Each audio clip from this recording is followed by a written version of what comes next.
Good morning everyone. Today we shall be starting with our topic importance of controlling. But before we start with our main topic, let us revise the meaning of controlling once again. Controlling is the function of checking the performances of employee at every stage of their work in the process. Controlling का meaning मैंने आपसे क्या बताया था? Control करना यानी check करना कि जो भी काम अपने अपने एम्प्लॉयज को दिया है वो उसी तरीके से परफॉर्म कर रहे हैं जिस तरीके से हमने उन्हें गाइड किया था। इस प्रोसेस को हम क्या कहते हैं? कंट्रोलिंग कहते हैं। ठीक है, तो हम कब काम चेक करेंगे एम्प्लॉयज का?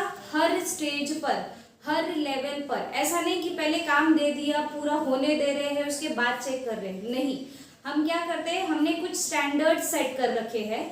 हम क्या करेंगे, जब अपने एम्प्लॉयज को कोई काम देंगे तो हर स्टेज पर थोड़े थोड़े पीरियड में हम क्या करेंगे, उनका परफॉर्मेंस चेक करेंगे कि काम वैसे ही हो रहा है या नहीं जैसे हमने उन्हें गाइड किया था। अगर कहीं भी आपको कोई डिफरेंस दिखाई देता है उन एम्प्लॉयज के काम में, तो आप क्या कर सकते हो, आप उन्हें टाइम पर करेक्ट कर सकते हो, ताकि जो आपका एंड रिजल्ट है वो आपको उसी तरीके से मिले जिस तरीके से आपने अपना स्टैंडर्ड सेट किया था। This is the meaning of controlling. Moving on to importance of controlling. First importance of controlling is it fulfills goals of the organization. Controlling organization के गोल पूरे करने में मदद करता है। कैसे? अभी मैंने मीनिंग में आपको बताया कि कंट्रोलिंग क्या कर रहा है। ये एक ऐसा फंक्शन है जो एम्प्लॉइज किस तरीके से काम कर रहा है इसे चेक करने का काम करता है।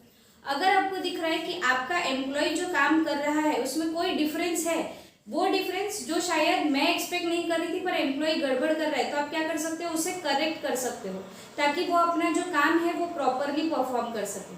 तो क्या हो रहा है, अगर आप उसने चेक कर लिया अपने एम्प्लॉय को और आपने उसको प्रॉपरली वापस गाइड कर दिया, तो जो भी आपके ऑर्गेनाइजेशनल गोल्स है आप उसको अच्छी तरीके से अचीव कर सकते हो। Second importance is making efficient utilization of resources.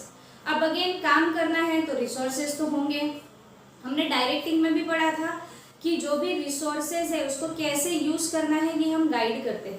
अब हमने गाइड तो किया पर हमारे एम्प्लॉयज उसी तरीके से वो रिसोर्सेज यूज कर रहे हैं कि नहीं, ये चेक करना हमारा यानी मैनेजर का काम है। ठीक है, तो मैनेजर क्या करेगा, ये देखेगा कि जो एम्प्लॉयज को रिसोर्सेज प्रोवाइड किए गए हैं वो रिसोर्सेज वो उसी तरीके से यूज कर रहे हैं या नहीं। यानी हम क्या रख रहे हैं, चेक रख रहे हैं।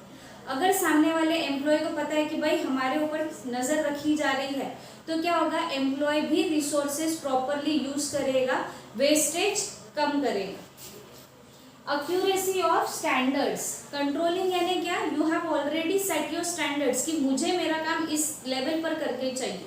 ठीक है, और कंट्रोलिंग में क्या करते हैं, हम चेक करते हैं कि जो हमने सोचा था उसी हिसाब से काम हो रहा है या नहीं।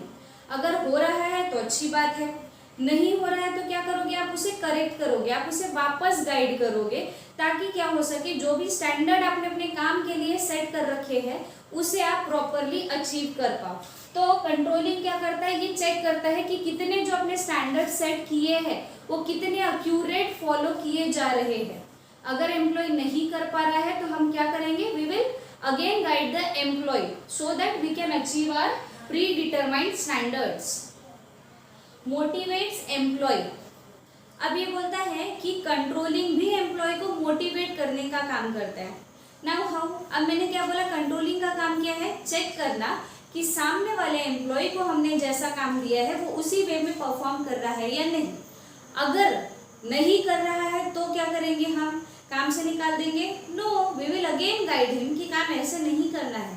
उसे वापस वो मेथड बताया जाएगा, वापस मेथड बताया जाएगा। तो हो सकता है पहले उसका इतना आइडिया क्लियर था, अब उसको फुल आइडिया क्लियर हो चुका है कि कैसे परफॉर्म करना है। अगर उसको पूरा आइडिया क्लियर है कि how he has to perform his work, तो क्या होगा, वो मोटिवेट होगा काम करने के लिए कि okay, I know my work better now. Then ensures order and discipline. अब ये बोलता है कंट्रोलिंग में क्या हो रहा है, we are checking the employees whether they are performing the work according to our standards और नॉट। ठीक है, तो ये बोलता है कि कंट्रोलिंग फंक्शन क्या कर रहा है, ऑर्डर और डिसिप्लिन मेंटेन हो रहा है कि नहीं, ये भी चेक करने का काम करता है। ठीक है, जो भी हमने उनको गाइडेंस दिया था एम्प्लॉयज उसी वे में काम कर रहे हैं या नहीं, डिसिप्लिन मैनर में काम कर रहे हैं कि नहीं, सिर्फ काम प्रॉपरली हो रहा है कि ये देखना काफी नहीं है, डिसिप्लिन मेंटेन हो रहा है कि ऑर्गेनाइजेशन में, डिसिप्लिन मैनर में अगर काम परफॉर्म किया जाएगा तो क्या होगा, आप अपने जो टास्क है वो प्रॉपर टाइम पर अचीव कर पाओगे। तो कंट्रोलिंग ऑर्डर और डिसिप्लिन मेंटेन हो रहा है या नहीं, इसके ऊपर भी फोकस करने का काम करता है। Next importance is it facilitates coordination. Coordination among whom? Coordination among different employees belonging to different department, cooperation between management and manager, coordination between employees and manager। ठीक है, क्या हो रहा है, एक ऑर्गेनाइजेशन में बहुत सारे लोग जुड़े हुए हैं और इन सभी का काम इंटरडिपेंडेंट है। ठीक है, ऐसा कोई भी एम्प्लॉय नहीं जिसका काम इंडिविजुअल है, उसके काम करने से दूसरे डिपार्टमेंट में भी फर्क पड़ता है।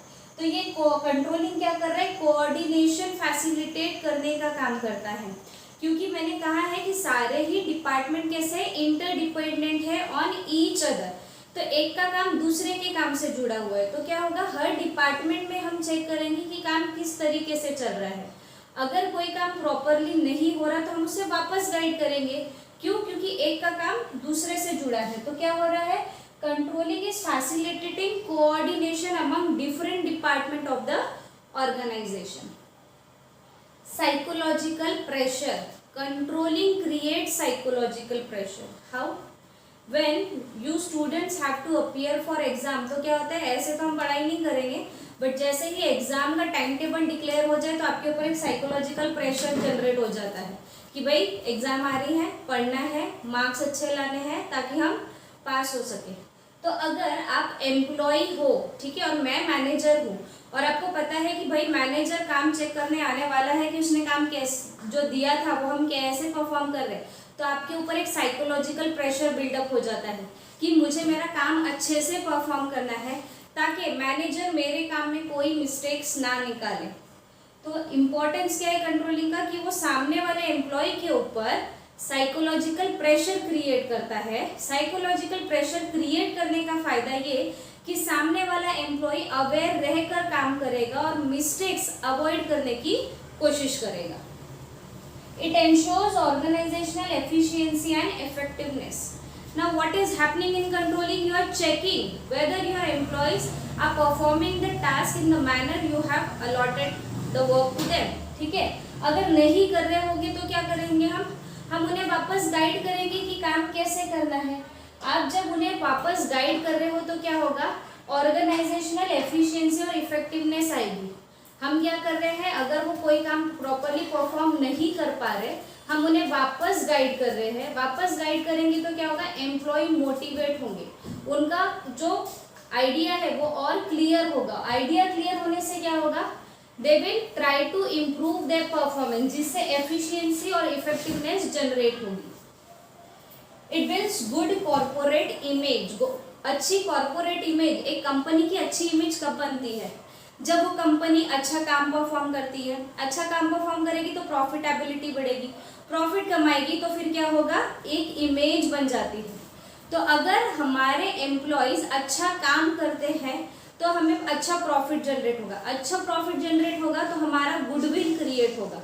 और ये अच्छा काम वो कब करेंगे, जब आप टाइम टू टाइम चेक करोगे कि आपके एम्प्लॉयज परफॉर्मेंस अच्छा दे रहे हैं या नहीं दे रहे।